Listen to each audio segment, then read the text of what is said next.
জান আমার বউ কেন রাগ করছে আমার সাথে, এত শ্রদ্ধা সম্মান নিয়ে কথা বলতো কেমন লাগে বলো না, তো আমি এখনই আসতাম। ঠিক আছে, এখন আসলে আমার রোজা থাকবে না। হ্যামিলিয়নের বাঁশিওয়ালার মতো মাওলানা দেলোয়ার হোসেন সাঈদী যখন অ আ ক খ করে সারা দেশের মানুষকে ভারতীয় ষড়যন্ত্রের ব্যাপারে ঐক্যবদ্ধ করছিলেন, তখনই পদে আগুন জ্বলে যায় আসিফ নজরুল তার আধ্যাত্মিক গুরু শাহরিয়ার কবিরের।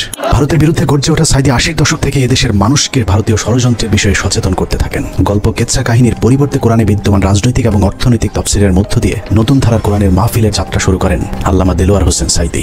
বিড়ালের মতো 500 বছর বেঁচে থাকার কোনো লাভ নাই, সিংহের মতো 1 ঘন্টা বাঁচতে চাই।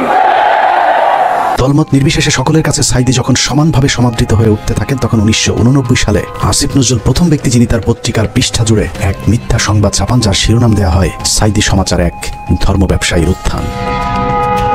বিশাল সেই সংবাদের কয়েকটি লাইন পড়লে আসিফ নজরুল কত বড় মাপের একজন মিথ্যক, প্রতারক এবং হলুদ সাংবাদিক ছিলেন সেটার কিঞ্চিত প্রমাণ পেয়ে যাবেন। লেখার শুরুতে সাংবাদিক আসিফ নজরুল লেখেন, মাওলানা দেলোয়ার হোসেন সাঈদী বিরোধী সাম্প্রতিক গণবিক্ষোভের মধ্য দিয়ে দেশে মৌদুদিবাদ এবং ধর্ম ব্যবসার রাজনীতির অগ্রহণযোগ্যতা আবারও প্রমাণিত হয়েছে।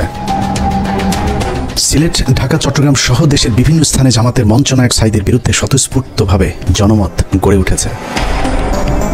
পিরোজপুরের এই মাওলানার জীবনে বিতর্কের সূচনা আগে থেকেই। শর্ষিনা মাদ্রাসায় 5ম ক্লাসের ছাত্র থাকাকালীন অবস্থায় জামাত রাজনীতি সংশ্লিষ্ট থাকার সন্দেহে তাকে মাদ্রাসা থেকে বের করে দেওয়া হয়। তারপর তিনি লেখেন, শর্ষিনা মাদ্রাসার পর তিনি খুলনা আলিয়া মাদ্রাসায় ভর্তি হন। সেই মাদ্রাসা থেকে তিনি কামেল পাশ আদৌ করেছেন কিনা এ নিয়ে দেশের আলেম সমাজের প্রচুর সন্দেহ রয়েছে। দেশের শতাধিক আলেম এ বিষয়ে সত্যতা প্রমাণের জন্য সাঈদীর প্রতি একাধিকবার চ্যালেঞ্জ ছুড়ে দিলেও দেলোয়ার হোসেন সাঈদী নাকি কখনোই সেই চ্যালেঞ্জ গ্রহণ করেননি। সাঈদীর ইসলাম শিক্ষার পরিপূর্ণতা নিয়ে প্রশ্ন থাকলেও তার কণ্ঠ জটলতা এবং শ্রোতা আকর্ষণ ক্ষমতা বরাবরই দ্বিধাহীনভাবে স্বীকৃত।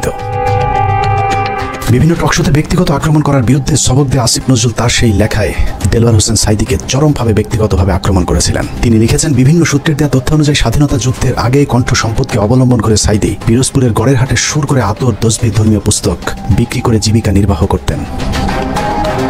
এরপর গুরুত্বপূর্ণ দুটি লাইন আছে, সেই লাইনগুলো আপনাদেরকে জানানোর আগে আসিফ নজরুল দেলোয়ার হোসেন সাঈদীকে নিয়ে সম্প্রতি একটি বক্তব্য দিয়েছেন, সেটা দেখে আসা যাক।